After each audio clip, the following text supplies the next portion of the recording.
முகுந்தன் முரளி.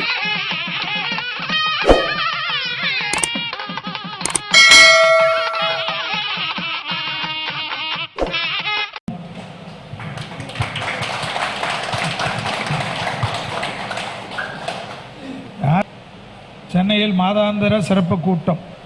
முகுந்தன் முரளி. ஆன்மீக நாங்கள்லாம் வந்தோம். இன்னைக்கு நாங்கள்லாம் மேடையில் உட்கார்ந்துருக்கிறோன்னா தாயாருடைய ஆசீர்வாதமும் குருவுடைய ஆசீர்வாதம் தான்.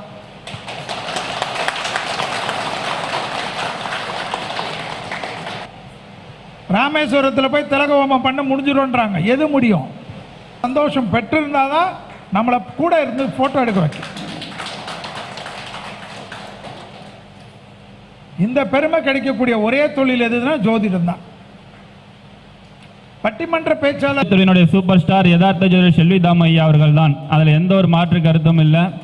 என்னுடைய ஜோதிட துறைக்கு இவ்வளோ பெரிய வளர்ச்சிக்கும் டிவி புகழில் இந்த அளவுக்கு நான் வரணும் அப்படின்னா அவர் கொடுக்கக்கூடிய எனக்கு உற்சாகம் தான். அந்தமாரி ஒரு அற்புதமான, எனக்கு மட்டும் இல்லை, மிக எளிமையாக இருக்கக்கூடிய நபர்கள் கூட உயர்ந்த நிலையை வர வேண்டும், அவரை பாராட்ட வேண்டும் அப்படின்ற ஒரு எண்ணமும் உத்வேகமும் மற்றவர்களுக்கு இருக்குதா இல்லையோ, நம்முடைய செல்வி தாம் ஐயா அவர்களுக்கு எப்பொழுதுமே உண்டு. இப்படிப்பட்ட ஐயா அவர்கள் இந்த விழாவிற்கு தலைமை தாங்கி இந்த மாரி ஒரு அற்புதமான ஒரு ஏற்பாடு செய்வதற்கு மிகவும் உறுதுணையாக இருந்து ஐயா அவர்கள் இப்பொழுது உங்களுடைய மிகப்பெரிய ஒரு கைத்தட்டலோட ஐயா அவர்கள் சிறப்புரையாற்ற இருக்கின்றார்கள்.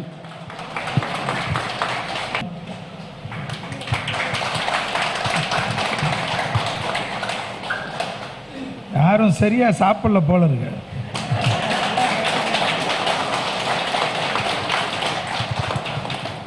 சுபமாரிமுத்து சாப்பாடு ஒன்றும் அவ்வளோ டேஸ்டாக இல்லை போல். அடுத்த வாட்டியெல்லாம் சுபமாரிமுத்து எங்கள் மண்டபம் இல்லைன்னா வேறு மண்டபத்தில் நான்வெஜ் போடு.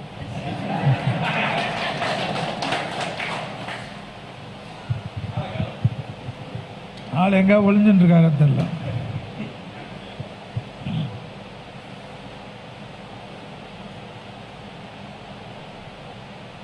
சென்னையில் மாதாந்திர சிறப்பு கூட்டம். முகுந்தன் முரளி. ஆன்மீக கலச யூடியூப் சேனலில் நேரலை ஒளிபரப்பு. கொஞ்சம் ஏதாவது பேசணும்னா உஷாராக இருக்கணும் பொழுது லைவ் போயிடும் பொழுது. மகரிஷி ஜோதிட ஆராய்ச்சி மையத்தின் சார்பாக மாதாந்திர கூட்டம் இருந்தாலும் ஒரு பொதுக்கூட்டம் மாதிரி ஏற்பாடு செய்கிறதுல ஒரே ஆள் நிகர்னா முகுந்தன் தான்.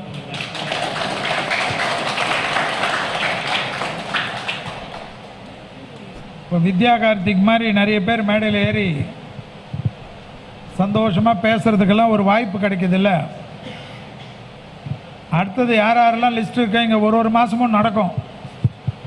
முகுந்தன் முரளி ஏற்றுறதுக்கு உங்களுக்கு டைம் கொடுக்கலனாலும் என்கிட்ட வந்து கொடுங்க, ஏதாவது பேசுங்க. ஜோதிடத்தில் என்னன்னா அவங்க இப்படி பேசுகிறாங்களே இவங்க இப்படி பேசுகிறாங்களே நினைக்காதீங்க. ஆர்வம் இருந்தால் எல்லாரும் இன்வால்வ் ஆகலாம். ஆர்வம் இல்லைன்னு வச்சுக்கிங்களேன், ஃபேஸ்புக்கில் தான் கண்ணவனை பற்றி எழுதலாம். இது பரந்த உலகம் ஜோதிடம்.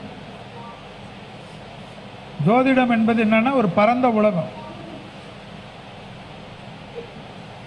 நமக்கு என்ன திறமைகள் இருந்தாலும் இப்போ இவ்வளோ நேரம் கூவுனாங்களே 5ஆம் இடம் பற்றி, அந்த 5ஆம் இடம் சரியாக இருந்தால் தான் வேலைக்காகும் ஜோதிடர்களுக்கு.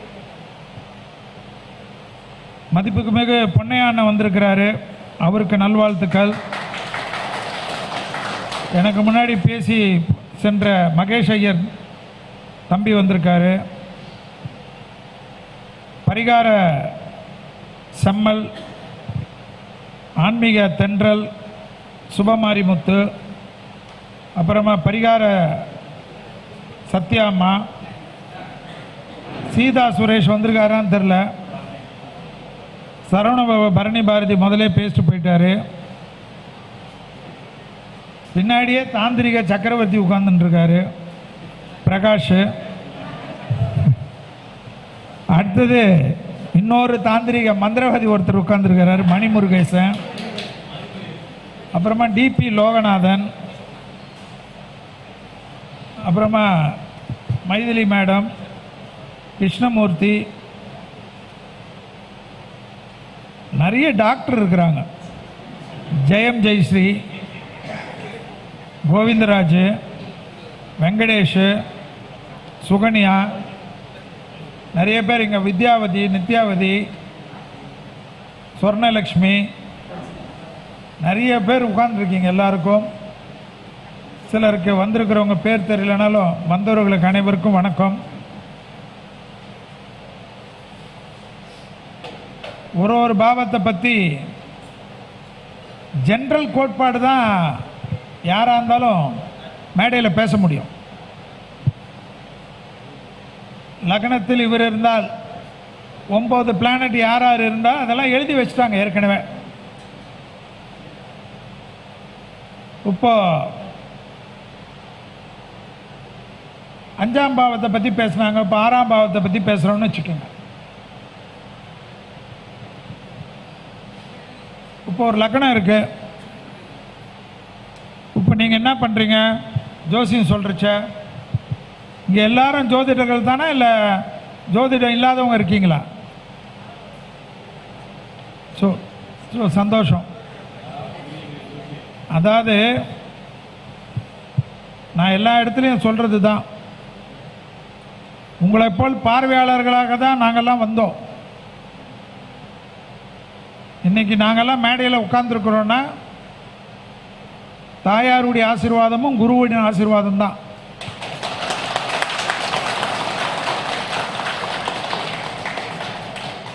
அதுபோல் உங்கள் தாயை எங்குமே நினச்சிக்கோங்க.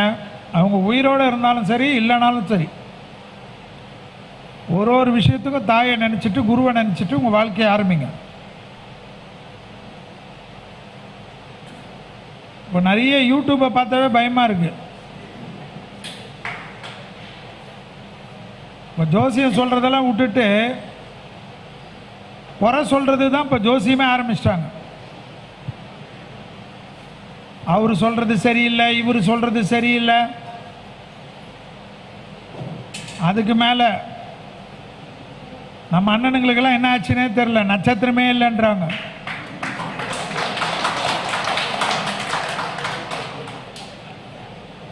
அது எப்படி என்னன்னா சாரமே கிடையாதுன்றாங்க.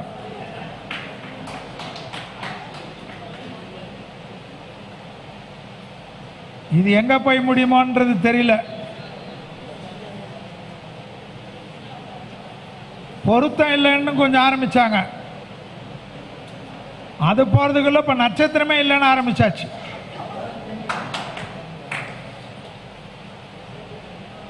நேத்து திடீர்னு கார்ல வந்துருக்குச்ச, அப்படியே பார்த்துன்னு வரச்ச ஒருத்தர், அவர் என்னைக்கு வந்திருக்காருன்னு தெரியல, எனக்கு தெரிஞ்சு கொஞ்ச நாளா ஏதாவது வந்திருப்பார் போல. எவன் சொல்றதும் ஜோசியம் கிடையாதுன்ட்டு இருக்குது. போய் தேடுங்க. நம்மெல்லாம் ஒவ்வொருத்தர் பேரை சொல்லி பெரிய ஆளாக கூடாது. கொலவெறியில சுத்துறானுங்க எல்லாரும்.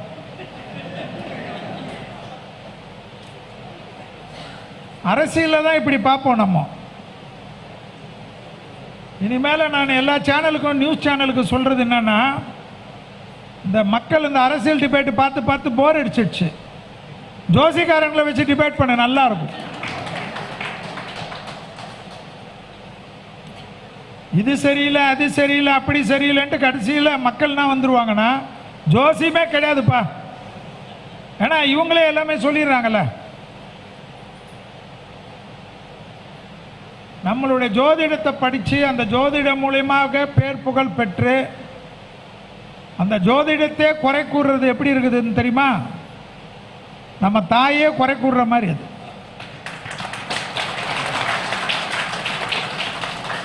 ஆனால் எங்கள் ஜோதிடத்தை பற்றியெல்லாம் நிறைய பேர் பேசுறதுக்கு இருக்காங்க, நிறைய மாணவர்கள். ஜோதிடத்துக்கு என்ன பிரச்சனைன்றது தான் இப்போ பார்க்கணும்.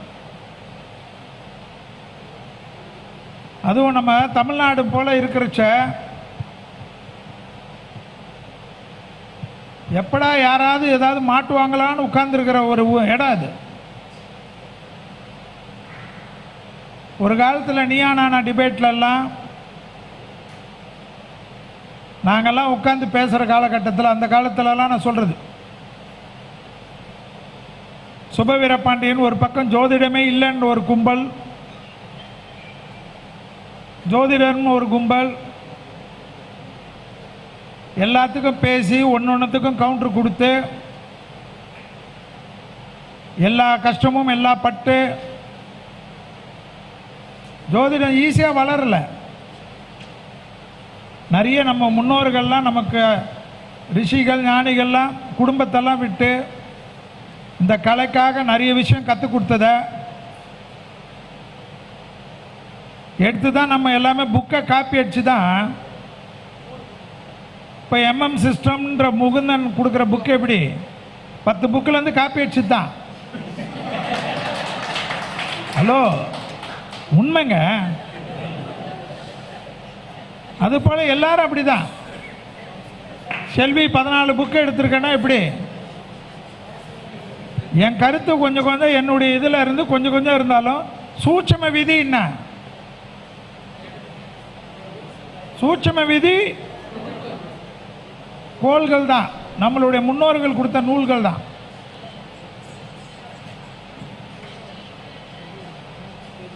இன்னைக்கும் இப்போ வித்யாமா பேசுனாங்கன்னா எப்படி? 5ஆம் பாவத்தை பற்றி பேசுகிறாங்கன்னா எப்படி? எந்தெந்த நூல் எல்லாம் எழுதி வச்சிருக்காங்கன்னு ஒரு பெரிய பேப்பர் வச்சு தானே பேசுகிறாங்க. அப்படிதான் அந்த ரிசர்ச் அப்படி தான் பண்ண முடியும். அப்படி தான் ஒன்று ஒன்று நீங்களும் ப்ரிப்பேர் பண்ணணும். ஆனால் பண்ணுறதோடு என்ன பண்ணணும், இந்த தேரியில் படித்தது சில டைமில் ப்ராக்டிக்கலாக பார்க்குறச்சு இம்ப்ளிமெண்ட் ஆகாது.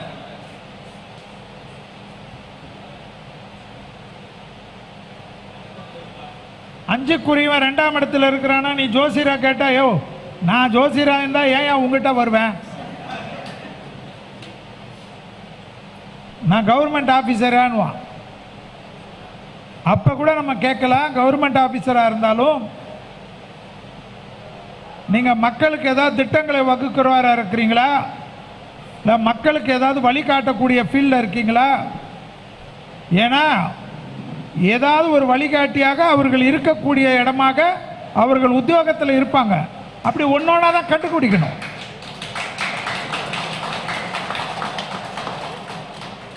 அஞ்சுக்குரிய 2ல் இருக்கான், நீ வக்கீலா? அது சில டைமில் ஒர்க் அவுட் ஆகும். எப்படி கொண்டு போகணும்? உன்னுடைய வாக்குக்கு மரியாதை கொடுக்கக்கூடிய ஏதாவது ஒரு தொழிலில் வந்திருக்கீங்களான்னு அப்படி தான் கொண்டு போகணும்.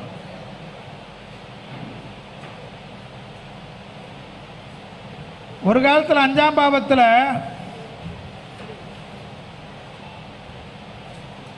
கிரக அமைப்பு வச்சு தான் வெறும் குழந்தைங்களை பற்றியே நம்ம பேசியிருந்தோம். பூர்வ புண்ணியம் எவ்வளோ முக்கியமோ 9ஆம் இடமும் அவ்வளோ முக்கியம். இந்த 9ஆம் இடத்துக்கு ஏதாவது சரியில்லைன்ன உடனே நிறைய பேர் என்ன பண்ணுறாங்க, சிம்பிளாக ராமேஸ்வரத்தில் போய் திலக ஹோமம் பண்ண முடிஞ்சிடும்ன்றாங்க. எது முடியும்? எது முடியும்? இவனுக்கு அந்த திலக ஹோமம் பண்ணுறதுக்கு உண்டான செலவு தான் மொத்தமாக முடியும். அந்த ஹோமம் பண்ணனால அது முடிஞ்சிடுமா? சொல்லுங்க. பரிகாரத்தை நான் குறை சொல்லலை, இருந்தாலும் என்ன சூட்சுமம் பார்க்கணும். எந்த கோளில் எந்த இடம் கெட்டிருக்குன்னு பார்த்து அந்த நாளில் பசுமாடுக்கு நீ உணவு கொடுன்னு சொல்லணும். தேடி உன் சார்பாக யாரையாவது ஒருத்தரை கொடுன்னு சொல்லணும். பசுமாடு சாப்பிட சாப்பிட தான் நமக்கு எல்லா விதமான பாவங்களும் தீரும்ன்றது விதி ஒன்று இருக்கு. அப்ப அங்க என்ன வந்து நிக்குது? பசுமாற்றை காப்பாற்றக்கூடிய அருமை யாருக்கு வருது? ஜோதிடத்துக்கு வருது. அதே போல புதன், நிறைய பேருக்கு புதன் கெட்டிருந்தா புதன் கெட்டிருந்தான்னு சொல்றீங்களே, தெருநாய் பைரவர்களுக்கு உணவளித்தால் புதன் தோஷம் போகுன்ற ஒரு விதி இருக்கு, தெரியுமா அது?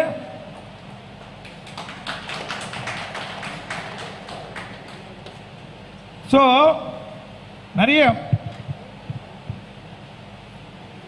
மத்தியானம் ஒரு டாக்டர் அம்மா பேசுனாங்க புதனை பற்றி.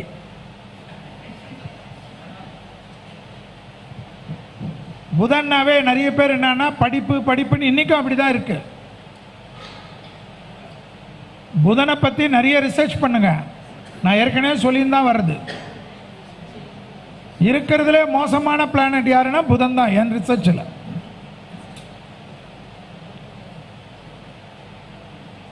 புதன்லாம் சரியா இல்லாமல் புதன் திசையில் மாட்டிக்கணும் கதையெல்லாம்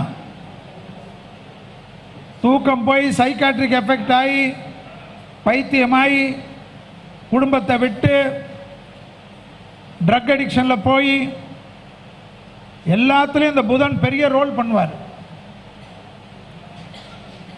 ஃப்ராக்சர் மல்டிபிள் ஃப்ராக்சர் ஆகி முதுகு தண்டுவடத்தில் கோளாறு இருந்து கழுத்து பகுதி பாதிப்பு இருக்கு. தேடி பாருங்க. இந்த அமைப்பெல்லாம் இருந்தால் ஃபர்ஸ்ட் உடனே சனியான்னு போவாதீங்க. புதனுடைய ரோல் என்னன்னு பொறுமையா பாருங்க.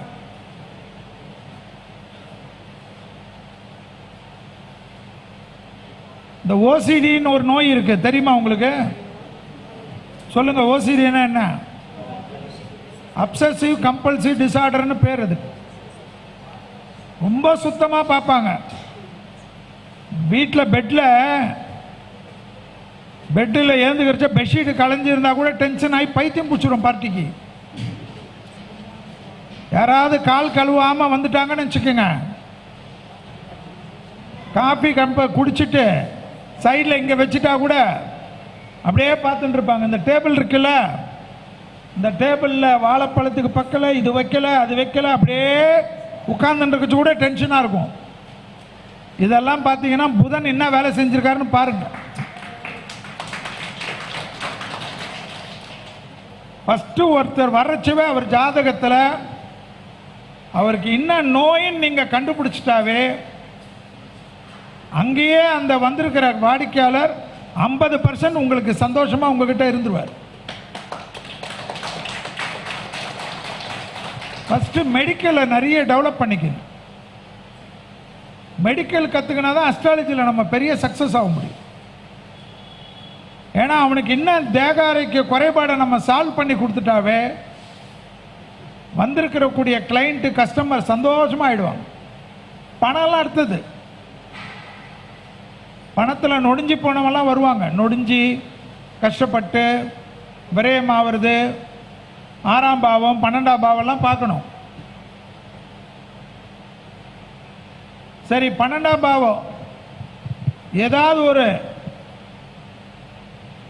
ஏன்னா 12ஆம் பாவ அதிபதி இப்போ தனுசு லக்னம்னு வச்சுக்கோங்க. 12ஆம் பாவ அதிபதி வந்து யாரு? செவ்வாய் உச்சம் எங்க இருப்பாரு? ஆட்சி எங்க இருப்பாரு? நீச்சம் எங்க இருப்பாரு? இதுல எங்கேயாவது செவ்வாய் இருந்தா கூட அவன் வாழ்க்கையில எந்த தொழில் பண்ணாலும் விரயமாகும்ன்றது ஒரு விதி இருக்கு, தெரியுமா உங்களுக்கு? அப்ப என்ன பண்ண, அவனை எப்படி காப்பாற்றணும்? யாராவது சொல்லுங்க, எப்படி காப்பாற்றணும்? உன்ன முருகர் கோயிலுக்கு அனுப்பிங்களா? காவடி தூக்க வைப்பீங்களா? அங்கதான் வருது சூட்சமம். அது விரயமாகக்கூடிய வேலை என்ன செய்யணும்? இதுக்கெல்லாம் ஒரு வாரமாக பண்ணிட்டு இருக்க முடியும். அந்த தொழில் செய்யறதில்ல. அவர் எந்த தொழில் செஞ்சாலும் அவரை காப்பாற்றுறது தான் ஜோதிடம். அதுக்கு என்ன பண்ணோம்? செவ்வாய்க்கிழமை மதியம் 1 மணிலேருந்து 2 மணியோ அல்லது செவ்வாய்க்கிழமை இரவு 8லேருந்து 9 மணியோ ஒரு சாப்பாடும் ஒரு எலுமிச்சை பழ ஊறுகாவும் வாங்கி தானம் கொடுன்னு சொல்லணும். தெரியுமா? அது சிம்பிள். வரவனை டென்ஷன் ஆக்கக்கூடாது. செவ்வாய்க்கிழமையில் காலையில் 6லேருந்து 7, மதியம் 1லேருந்து 2, இரவு 8லேருந்து 9 இருக்கு. காலையில் போய் தானம் கொடுத்தா துப்புவான் அவன். ஒன்று மதியம் இல்லை இரவு. நல்ல சாப்பாடு வாங்கி கொடுக்குறதோட ஒரு எலுமிச்சை பழ ஊறுகாய் கொடுக்க சொல்கிறாங்க. எலுமிச்சை பழ ஊறுகாவுடன் எந்த தானமும் கொடுக்கலன்னா ராஜக்கனியோட கொடுக்காத தானம் வீணா. புரியுதா உங்களுக்கு? நான் வந்து ஒரு டிவிலையும் சொல்கிறதுக்கு எதுக்கு எலுமிச்சை பழம் கொடுத்தா பைத்தியம் தெளிகிறதுக்கா? கிடையாது, ராஜக்கனியோடு தான் கொடுக்கணுமா. ஸோ இது மாதிரி சிம்பிளாக கண்டுபிடிங்க. விரயத்தில் இருக்கிறவனை காப்பாற்றுறது தான் ஜோதிடம். ஒருத்தனுக்கு தொடர்ச்சியாக விரயமாகி 10 கோயில் கொடுக்கறதோட அவனை டக்குன்னு நம்ம காப்பாற்றிட்டோன்னு வச்சுக்கோங்க, அவன் நின்றுட்டாருன்னு வச்சுக்கோங்க, வந்திருக்கிறவங்க நின்றுட்டாங்கன்னு வச்சுக்கோங்க, அந்த குடும்பம் நம்மளை நிற்க வைக்கும். ஜோசியத்தில் நீங்கள் ரொம்ப டென்ஷன் ஆகாதீங்க. ஜோசியத்தில் 500 கிளைண்ட் 1000 கிளைண்ட் நம்மக்கிட்ட இருந்தாவே போதும். ரொட்டீனாக அவங்களே வந்தாவே நமக்கு நல்ல வருமானம் வரும். செல்விக்கு வருது, பொன்னையாசாமிக்கு வருது, முகுந்த முரளிக்கு வருது, இப்படி வருது, கூவி கூவி விளம்பரம் போட்டெல்லாம் பண்ணாதீங்க. விளம்பரம் போட்டு வா வா வா வா வான்னு பண்ணாதீங்க. அந்த விளம்பரத்துக்கு செலவும் அவர்கிட்ட தான் வாங்கணும். புரியுதுங்களா? ஜாலியாக இருங்க. உங்கள் ஜாதகத்தில் பூர்வ புண்ணிய ஸ்தானத்தை கரெக்டாக பார்த்துக்கோங்க. நான் 100 வாட்டி சொல்லிட்டேன். 2ஆம் இடத்தை சரியாக பார்த்துக்கோங்கன்னு 100 வாட்டி சொல்லிட்டேன். 10ஆம் இடத்தை நல்லா பார்த்துக்கோங்கன்னு சொல்லிட்டேன். அதோட முக்கியம் என்னன்னா, வசீகரம் எது? ஹலோ, வசீகரத்துக்கு எது? அவர் எங்கே இருக்காருன்னு பார்த்துக்கு. இவரெல்லாம் பார்த்துட்டு இதெல்லாம் உங்கள் குரு கிட்ட கேளு. முகுந்த மாதிரி குரு கிட்ட கேட்காத. எல்லாம் நல்லா இருக்குது, நீ தைரியமாக இருந்துருவார். பொன்னையாசாமி மாதிரி போய் குரு கிட்ட கேளு. இவ்வளவும் இருக்குது. அவரே காணுமா?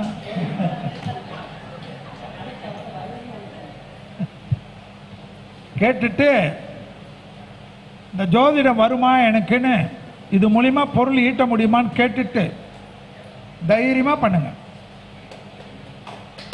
இல்லைன்னா இந்த ஜோதிடத்தை விட்டுறாதீங்க. இந்த ஜோதிடத்தை விட்டுறாதீங்க. ஜோதிடத்தை ஆபியாவே வச்சுக்கோங்க. வேற எந்த தொழில் உங்களுக்கு சரியா வருமோ அந்த தொழிலும் பண்ணுங்க. அப்ப என்ன ஆகும்னா, நம்ம ஜோதிட ஆர்வத்தை நம்ம வந்து போக்கவே கூடாது. இது ஒரு பெரிய கடல். நிறைய பேர் வாழ்க்கையில் சந்தோஷத்தை கொடுக்கறச்ச ஏற்படக்கூடிய திருப்தி மாதிரி உலகத்தில் 1 கோடி ரூபாய் இல்லை 1000 கோடி கிடைச்சாலும் கிடைக்காது.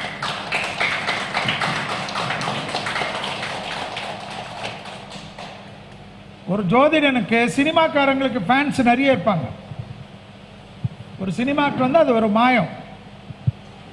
ஒரு ஜோதிடன் போறச்ச இல்லை ஒரு ஜோதிடர் அம்மா போறச்ச நம்மளை தேடி ஓடி வந்து நம்ம கையை பிடிச்சி, உங்களது நான் கேள்வி உங்களது பார்த்த பிறகு நான் இது மாதிரி போனேன், இந்த தெய்வ வாழ்க்கை பண்ணேன், இந்த கோயில் பண்ணேன், இந்த பரிகாரம் பண்ணேன், நீங்கள் சொன்னதை நான் ஃபாலோ பண்ணேன், இன்னைக்கு இவ்வளோ நல்லா இருக்கிறேன்னு சொல்கிற ஒரு வார்த்தை இருக்குல்ல, 1,00,000 ரசிகர்களுக்கு சமம் அது.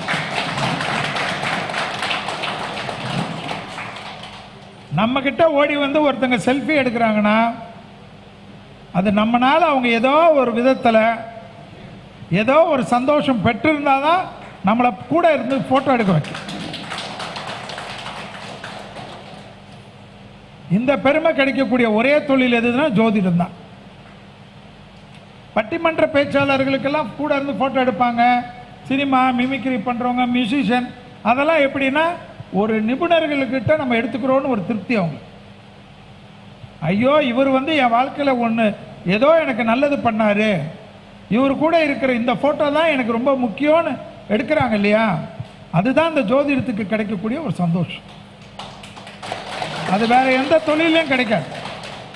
வேற ஒரு தொழிலில் கிடைக்கும். அது எதில் கிடைக்கும்னா ஆசிரியரில் கிடைக்கும். எங்கே இருந்தாலும் ஒரு மாணவன் அந்த ஆசிரியர் நல்ல ஆசிரியர் எப்போவுமே நினைப்பாங்க. ஸோ நிறைய பேசலாம். மாதம் மாதம் போட போகிறார், இனி பேசிக்கலாம். எதுக்கு இந்த மண்டபத்தை நான் கொடுக்குறேன்? இந்த மண்டபத்தை கொடுத்து இதெல்லாம் நாங்கள் ஏன் கொடுக்குறோம், இல்லை சுபமாரி முத்து இவ்வளோ எதுக்கு செலவு பண்ணுறோம், எங்களுக்குன்னா பேர் வேணுமா, இல்லை புகழ் வேணுமா, எல்லாம் கடவுள் நிறைய கொடுத்துருக்கான். எதுக்குன்னா உங்களை போல ஜோதிடத்தில் சந்தோஷமாக கற்றுக்கினேன் இந்த நாள் முழுவதும் ஒதுக்கி இதில் எதுவாக இருந்தாலும் இங்கே வந்து உட்கார்ந்து கற்றுக்கினேன். நம்மளும் இந்த ஜோதிடத்துக்கு ஏதாவது செய்யணும்னு நினச்சி வரீங்கள்ல, உங்களுக்காக தான் நாங்களாம் இவ்வளோ கஷ்டப்படுறோம்.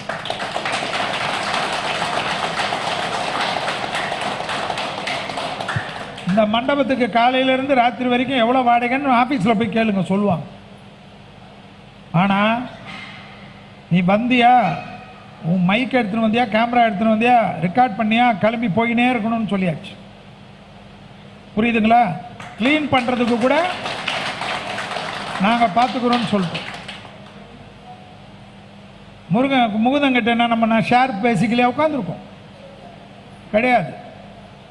முகுந்தன் வந்து இந்த சின்ன வயசுலே அசிங்கம், அவமானம், சக ஜோதிடர்களால் கேவலம், சக ஜோதிடர்களால் இது சரியில்லை, ஃபேஸ்புக்கில் பார்த்தா முகுந்தனை பற்றி அப்படி எழுதுறது. ஒரு பெரிய ஜோதிடர் வந்து முகுந்தங்கிட்ட பஞ்சாயத்து வைக்கணுன்ற அளவுக்கு சபையெல்லாம் நடத்தினது இருக்கு. ஆனாலும் செல்வி எப்படி இருப்பேன்னா, மிரட்டல் உருட்டலுக்கெல்லாம் செல்வி பயப்பட மாட்டேன். யாருக்கிட்ட சத்தியம் இருக்கோ, யாருக்கு ஜோதிடத்தினால நம்பிக்கை இருக்கோ, ஜோதிடத்துக்கு ஏதாவது செய்யக்கூடிய யாராக இருந்தாலும் தமிழ்நாட்டில் நான் கூட இருப்பேன். எனக்கு ரெண்டே விஷயம்தான், எனக்கு சங்கம் ஆரம்பிக்க தெரியாது, எனக்கு இதெல்லாம் ஆரம்பிக்க எனக்கு நேரம் கிடையாது. ஓப்பன் பேஸ்னா எனக்கு கிடையாது இதெல்லாம் நேரம். இந்த ஃபிலிம் காட்டுறது தெரியாது. யாராவது வந்த உடனே கால் நீட்டிட்டு காலை விழுந்து கும்பிடுன்னு எனக்கு பிடிக்காது. என்கிட்ட காலில் விழுந்தாவே திட்டுவேன் நான். நம்மெல்லாம் நண்பர்கள், சகோதரர்கள், புரியுதுங்களா? தோழிகள், சகோதரிகள். நம்மெல்லாம் ஏதாவது ஒரு பிரச்சனைனாலும் ஒரு ஜோதிடனுக்கு நம்ம உதவி செய்யலைன்னா வேறு யாரும் செய்யணும் சொல்லுங்க? ஜோதிடம் வீட்டில் கஷ்டம் வராதா? ஜோதிடம் வீட்டில் துக்கம் வராதா? ஜோதிடனுக்கு ஆக்சிடென்ட் ஆகாதா? முகுந்தன் எல்லா யாத்திரையும் பண்ணிட்டு கால் அடிபட்டு உட்காரலையா? யாருக்கு ஜோதிடனுக்கும் இந்த நாள் சரியில்லைன்னா அவனுக்கு எல்லா விதத்திலும் எல்லா விதமும் சக மனிதன் அனுபவிக்கக்கூடிய விஷயம்தான் நடக்கும்.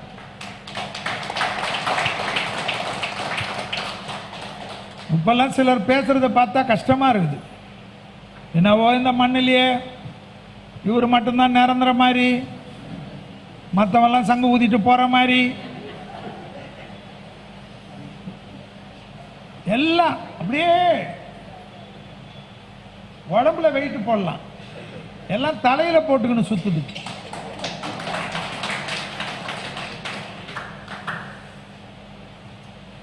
எதுக்கு? ஜோதிடனுக்கு தான் ஃபர்ஸ்ட் என்ன தெரியணும், இந்த உலகத்தில் ஒண்ணுமே இல்லை, சிவனும் அரியும் தவிர வேற எதுவுமே கிடையாதுன்னு யாருக்கு தெரியணும்? ஜோதிடனுக்கு தான் தெரியணும். எங்க குருமார்கள்லாம் அந்த காலத்தில் எங்க அனுப்புவாங்க தெரியுமா? எங்களை சொன்னா பயந்துருவீங்க. சுடுகாட்டில் போய் ஒரு இரவெல்லாம் தங்கிட்டு வர சொல்லுவாங்க. ஞாபகம் வச்சுக்கோங்க. அதெல்லாம் நான் ஏதாவது சொன்ன செல்வி உடான் சொல்றாருன்னுவாங்க. அந்த குருமார்கள் விஷயம்லாம் வேற. அப்போ எதுக்கு என்ன ஆகுது கடைசியிலும் பாருன்னு அர்த்தம். மறுநாள் வந்து அந்த பணம் எரிஞ்சிட்ட பிறகு மறுநாள் எவ்வளவு பேர் வரான், எத்தனை பேர் வரான், பணம் புதைச்சிட்ட பிறகு யார் வரா, எல்லாம் போய் பாருன்னுவாங்க. இப்ப மாதிரி எல்லாம் சொபிஸ்டிகேட்டட் சுடுகாடு கிடையாது. அப்போ இப்போல்லாம் ஈஷா வந்து நல்ல குழு குழுன்னு நல்ல காற்றோட்டமாக வசந்த மாளிகை மாதிரி பண்ணிட்டாங்க. அப்போல்லாம் ஒன்றும் இருக்காது உங்களுக்கு. சென்னையிலே நரி பார்த்துருக்குறேன் சுடுகாட்டில். ஸோ சொன்னால் தமாஷா இருக்கும். ஃபஸ்ட்டு குருமார்கள் கற்றுக் கொடுக்கணும். வந்த உடனே உலகத்திலே பொறாமையும் தலகணமும் வரக்கூடாத ஒருத்தர் யாரு? நம்ம தான்.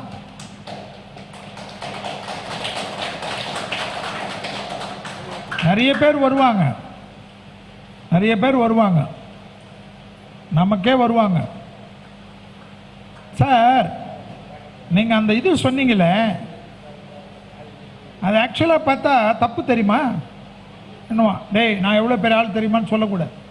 கரெக்ட் ஐயா, உங்களுக்கு வாய்ப்பு கிடைக்கிறச்ச நீங்கள் பேசுங்க ஐயா, உங்கள் கருத்தை நீங்கள் சொல்லுங்க ஐயா. என் கருத்தில் தப்பு இருந்தால் அது மக்கள் பார்த்துப்பாங்க ஐயா. உடனே போய் தகராறு பண்ணக்கூடாது. ஏன்னா உனக்கு ஒன்றுமே தெரியல, எனக்கு தெரிஞ்சது தெரியுமான்னு பேசுறதுக்கு தான் இப்போ ஒரு கும்பல். ஒரு கும்பல் எப்படி சுத்துதுன்னா, எவ்வளோ ஜெலுசல் குடிச்சாலும் வயிற்றுச்சல் போகாம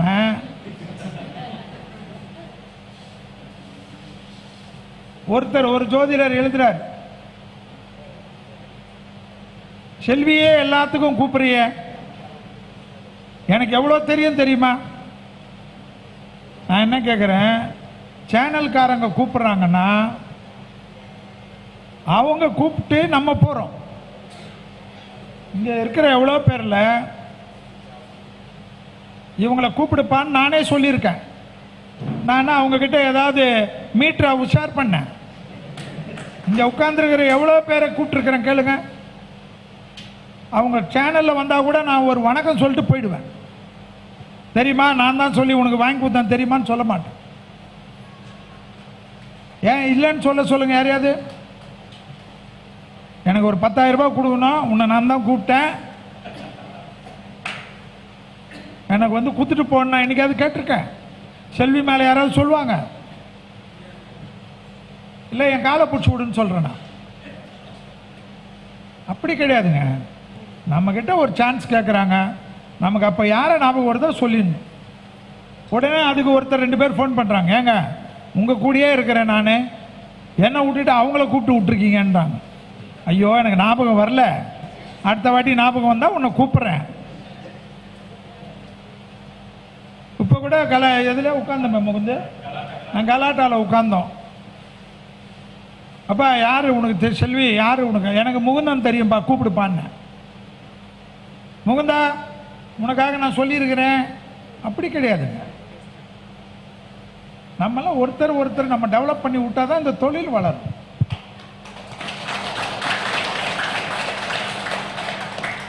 அதிகபட்சமாக எவ்வளோ பேரை பார்ப்போம் ஒரு நாளைக்கு? சொல்லு தலைவரே, அதிகபட்சமாக எவ்வளோ பேரை பார்ப்பீங்க? 10 பேரை பார்ப்பேன். 10 பேரை நீ பார்த்துட்டு உனக்கு பைத்தியம் பிடிக்கும். 10 ஜாதகம் விதவிதமாக இருக்கும். மூளை தானே வேலை செய்யணும். வந்திருக்கிறோம் 12 கட்டம் கொடுத்துருவான், 9 கிரகத்தை கொடுத்துருவான். இப்போ அதையும் பார்த்துட்டு இப்போ என்னன்னா லேட்டஸ்ட்டு 10 கட்டம் 9 கிரகம் பார்த்துரு, தசையே கிடையாது, இதை வச்சு இனிமேல் கண்டுபிடின்னு ஒரு புது கான்செப்ட். நட்சத்திரமே இல்லைன்னா தானே தசை கிடையாது. இல்லை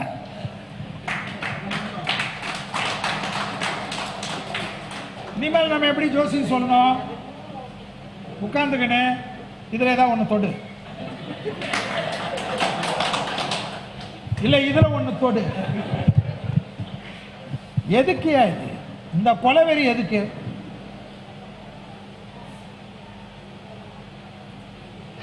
ஏற்கனவே ஒரு கும்பல் 3 மாசத்துக்கு 6 மாசத்துக்கு லக்னம் மாறுதுன்னு ஒரு கும்பல். நான் ஏன் எதையும் கண்டுக்கிறது இல்லைன்னா, யார் யார் எங்கெங்க போயிட்டு எல்லாம் பார்த்துட்டு கடைசியில் அவனுக்கு எது பிடிக்குதோ அங்கே வந்துடுவான். எப்பவுமே உலகத்தில் அப்படிதான். முதல்ல கொஞ்ச நாள் ஏடிஎம்கேக்கு இருப்பாங்க, கொஞ்ச நாள் டிஎம்கேக்கு இருப்பாங்க, கொஞ்ச நாள் பிஜேபிக்கு இருப்பாங்க, கொஞ்ச நாள் காங்கிரஸுக்கு இருப்பாங்க. கட்சியில் சீமான் தான் பிடிக்குதுன்னா சீமான்கிட்ட போவாங்க. அது போல தான் ஜோதிடத்தில். இப்போ ஜோதிடத்தில் எப்படி ஆயிடுச்சுன்னா, ஒரு காலத்தில் நியூமராலஜிக்காரங்களுக்கும் நமக்கு தான் போட்டி இருக்கும். எண்கணித பலனுக்கும் ஜாதக பலனுக்கும். இப்போ எண்கணித பலன்லாம் விட்டுட்டான், நம்ம கிட்ட வரதில்லை. ஜாதகம் பார்க்குற நம்ம ஆளுங்களுக்குள்ள தான் இப்போ போட்டி.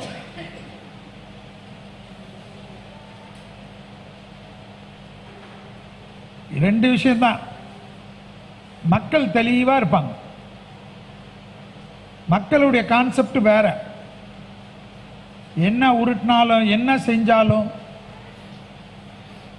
வாரப்பலன் எழுதினாலும் தினப்பலன் எழுதினாலும் தினப்பலன் சொன்னாலும் மாத பலன் சொன்னாலும் வருஷ பலன் சொன்னாலும் அவனுக்கு உள்ளுணர்வோட உன் ஜோசியம் பழிச்சதுனா தான் நீ நிற்ப.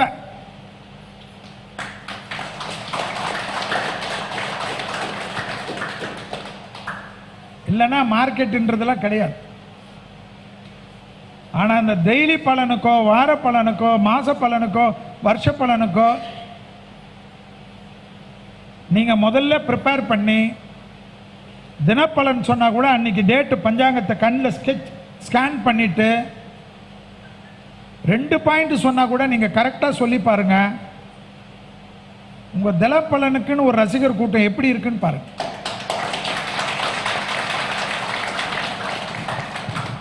உங்கள் தினப்பலன் ஏதாவது உங்களுக்கு உடம்பு சரியில்லாமல் ஒரு வாரம் வரலன்னு வச்சுக்கோங்களேன், நிறைய பேர் வீட்டுக்கோ இல்லை ஆஃபீஸ்க்கே வந்துடுவான். ஏன்னா அவனுக்கு அப்பா அம்மாவோட இந்த ஜோதிடருடைய வார்த்தை அவ்வளோ முக்கியம். அந்த மாதிரி ஒரு பாண்டிங் இருக்கக்கூடிய தொழில் ஐயா நமக்கு.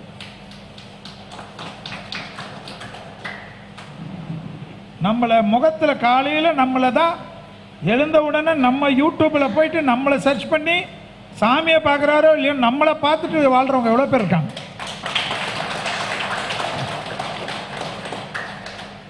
அப்போ நமக்கு அந்த தொழிலுக்கு எவ்வளோ பக்தி சிரத்தையோடு இருக்கணும்.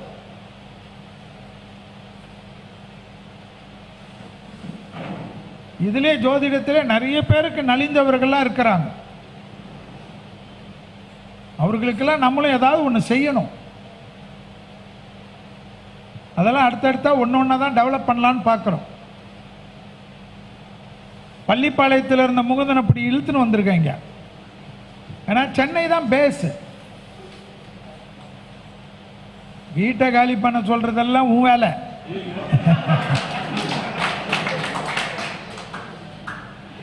நாங்க எல்லா இடத்துலயும் இருந்து போற இடம்லாம் ஒரு வீட்டை புடிச்சுக்கோன்னு சொல்ற ஆள் நாங்க.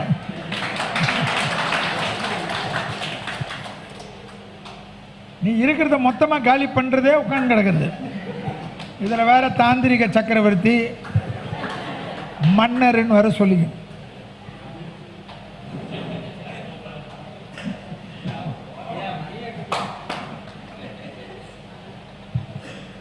இங்க பார்த்தா காவி வேஷ்டி, இங்க பார்த்தா காவி வேஷ்டி, அந்த என்ன மெரூன் கலர் ஷர்ட்டு. தாய்லாந்துல போனவுடனே அந்த ட்ரெஸ் எப்படி இருந்தது தெரியுமா?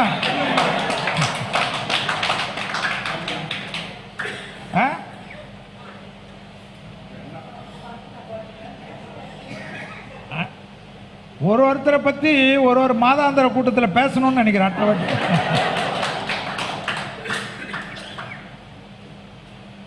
கூலிங் கிளாஸ் என்ன, கோட் என்ன, ஜீன்ஸ்ல நிறைய இடத்துல கிழிச்சு விட்டு இருக்கிறேன். அந்த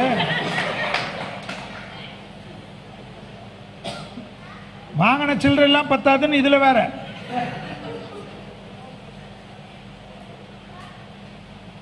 நான் என்ன சொல்றேன்னா, நமக்கு ஜோசியத்துக்கு வேஷம்லாம் கூடாது.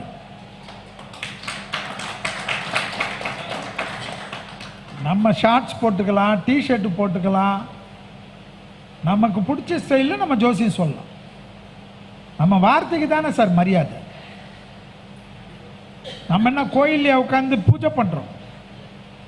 சொல்லுங்க எனக்கு. யாராவது சொல்லுங்க. நம்மளாவே இருக்கலாம். நம்ம எதுவுமே சுபமாரி முத்து மாதிரி நம்ம குடமா தண்ணி எடுத்து ஊத்தலையே யாருக்கும். நம்ம ஜாலியாக இருக்கலாம். நான்லாம் பார்த்துருக்கீங்களே, என்னைக்காவது எனக்கு வேஷ்டி கட்டணுன்னாவே பயந்து நிற்பேன். நான் ஏதாவது ஒரு ஃபங்க்ஷனில் வேஷ்டி தான் கட்டணும், ஏங்க இதில் ஏதாவது ரிலாக்ஸேஷன் கிடையாதான்னு. நமக்கு வராதது எதுக்குங்க? நம்ம வாழ்க்கையில் ஜீன்ஸ் போட்டோமா ஏதாவது ஸ்டைலாக போட்டோமா வந்தோமான்னு இருக்கணும். டிவி சேனலுக்குன்னு சிலவங்க பார்த்துருக்குறேன், 108 ருத்ராட்ச மாலையை மேலே போட்டுன்னு உட்காந்து சொல்றது எதுக்கு? இது ஏன் இதெல்லாம் நமக்கு ட்ரெடிஷனல் இருக்கா? நார்த் இந்தியாவில் இன்னும் இருக்காது. நமக்கு வேணாம், நீங்களாவே இருங்க. ஒரு பாவத்தில் இப்போ புக்கு படிக்கிறீங்க, ப்ரிப்பேர் பண்ணுறீங்க, நோட்ஸ் போடுறீங்க, நிறைய யூடியூப் பார்ப்பீங்க, நிறைய பேர் கிளாஸ் நடத்துறதெல்லாம் உள்ளே பூந்துருவீங்க, எல்லாத்தையும் கற்றுக்குங்க. ஆனால் உங்களுக்கு என்ன வழின்றது உங்கள் வழி தனி வழியாக நீங்கள் சூஸ் பண்ணாதான் ஜெயிக்க முடியும்.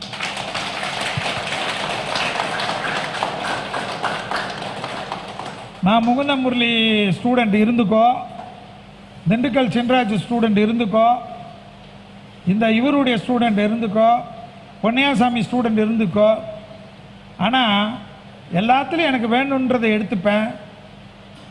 எனக்கு என்ன தோணுதோ நான் அதை தான் சொல்லுவேன்.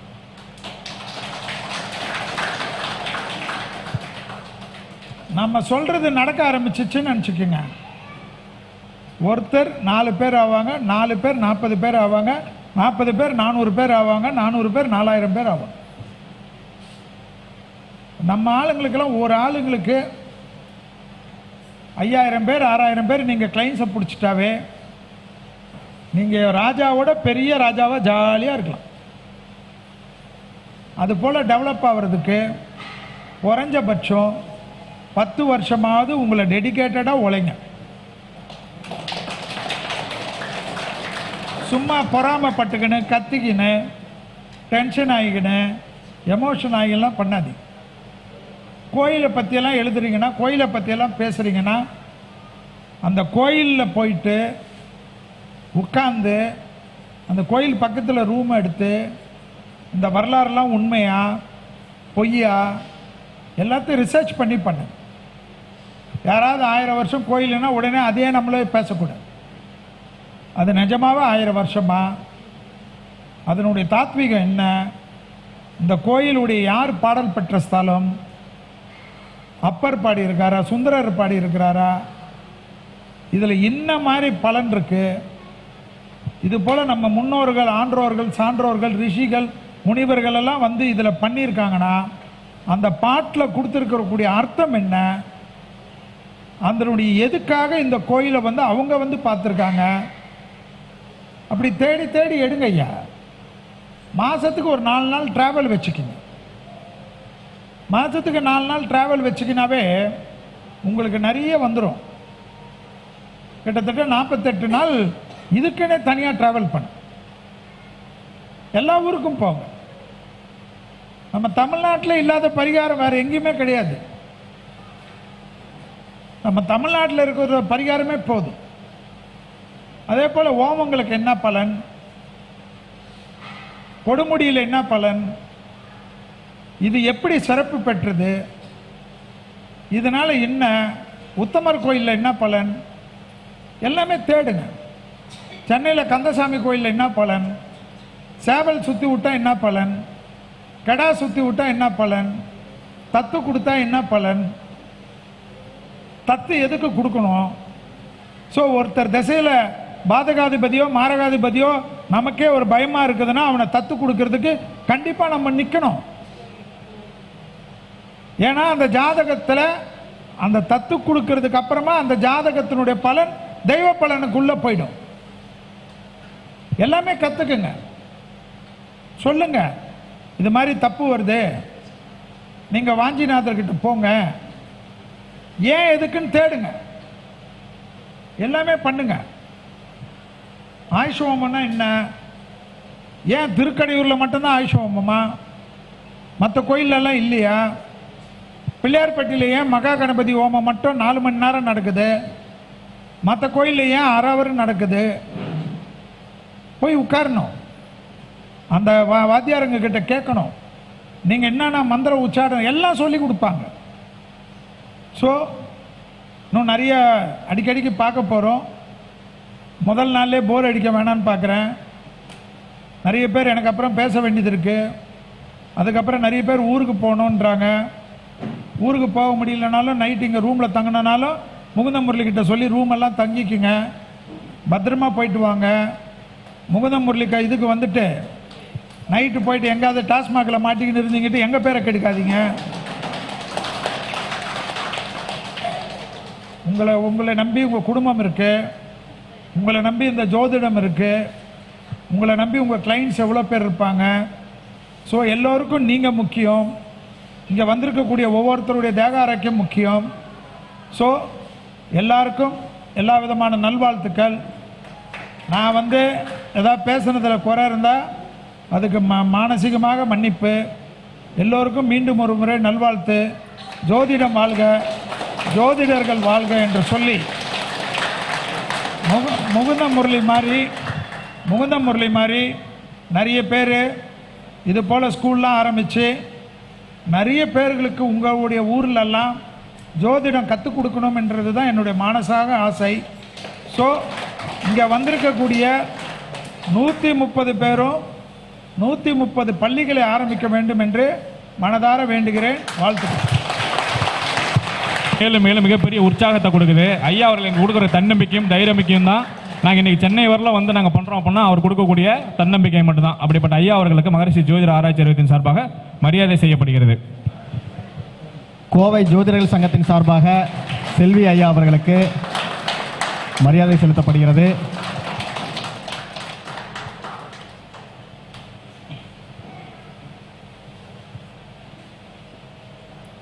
அதாவது ஜோதிடர்களின் முன்னோடி அப்படின்னு சொன்னோம்னா அவரை பார்த்து தான். ஆக்சுவலாக முதல்ல பத்திரிகையில் 31 ஆண்டுகள் ஐயா பூர்த்தி அடைஞ்சிட்டான்னு நினைக்கிறேன். 31 வருஷமா எழுதிக்கிட்டு இருக்காரு.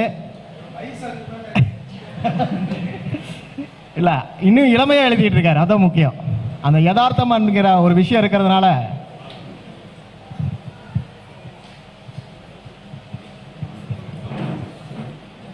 மூத்த ஜோதிட அறிஞர், தயவுசெய்து கை தட்டுங்க எல்லாரும்.